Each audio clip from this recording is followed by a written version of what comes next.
Assalamualaikum warahmatullahi ta'ala wabarakatuh. Perkenalkan, nama saya Maufi Rostanatur Aulia Putri dari Prodi Perbankan Syariah B.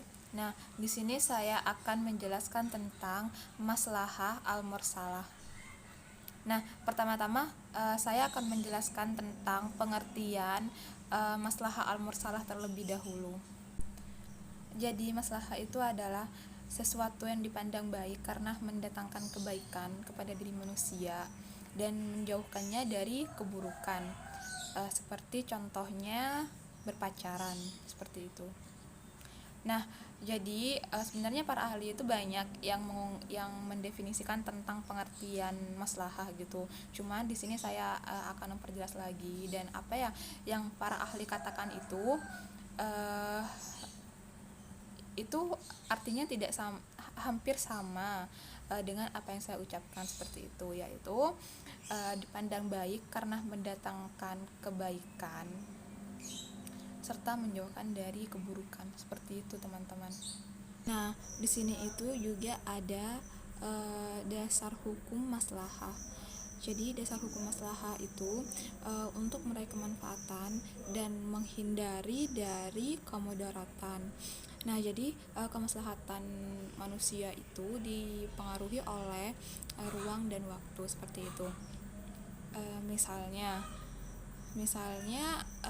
sesuatu yang dianggap oleh orang lain sesuatu yang dianggap oleh seseorang itu maslahah, belum tentu di mata orang lain itu dianggap kemaslahatan, seperti itu teman-teman. Jadi maslahah itu sifatnya itu relatif sekali dan menuntut terjadinya perubahan, seperti itu. Serta sebenarnya kemaslahatan itu juga sifatnya temporal. Mengapa saya bilang seperti itu? Karena senantiasa itu juga akan bisa berubah sesuai dengan situasi dan kondisi manusia itu sendiri, seperti itu. Jika kemaslahatan itu tidak dicermati, secara seksama dan tidak direspon dengan ketetapan yang sesuai, kecuali hanya terpaku pada dalil yang mengakuinya, niscaya kemaslahatan tersebut akan hilang dari kehidupan manusia serta akan statislah pertumbuhan hukum, seperti itu. Dan juga di sini juga ada sikap yang tidak memperhatikan perkembangan maslahat tidak seirama dan sejalan dengan intensi legislasi, seperti itu teman-teman. Nah, jadi di sini saya udah pembahasan terakhir, yaitu ada macam-macam maslahah.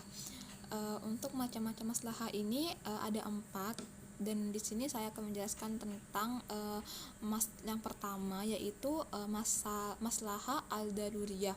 Nah, maslahah al-daruriyah itu kemaslahatan yang keberadaannya itu sangat dibutuhkan oleh umat manusia.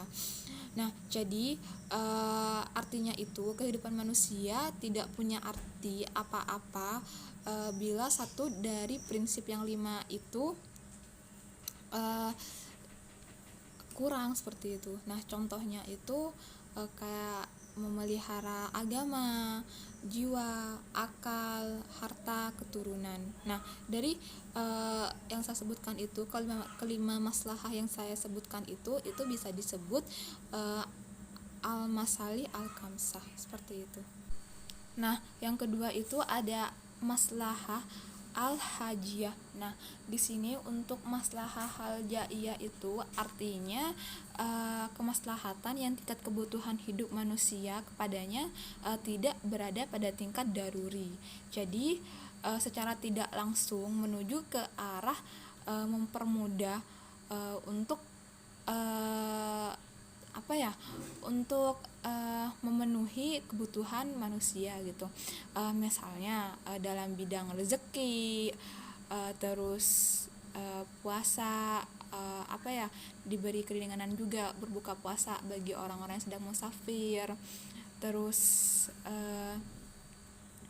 dalam diberikan keringanan juga dalam beribadah, dalam bidang ibadah, seperti itu. Yang terakhir itu ada maslahah al-tahsiniyah. Nah, maslahah al-tahsiniyah itu apa ya?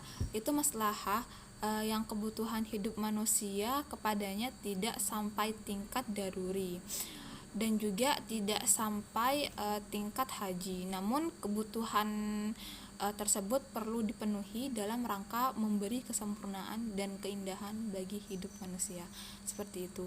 Biasanya maslahah dalam bentuk tahsini ini berkaitan dengan 5 pokok kebutuhan manusia. Seperti itu, teman-teman. Nah, kemaslahatan ini ketiga kemaslahatan itu perlu dibedakan gitu, sehingga seorang muslim itu dapat menentukan prioritas dalam mengambil satu kemaslahatan.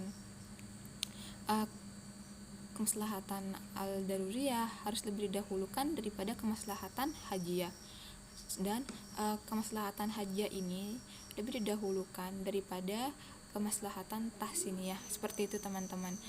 Terima kasih. Cuman itu penjelasan dari saya.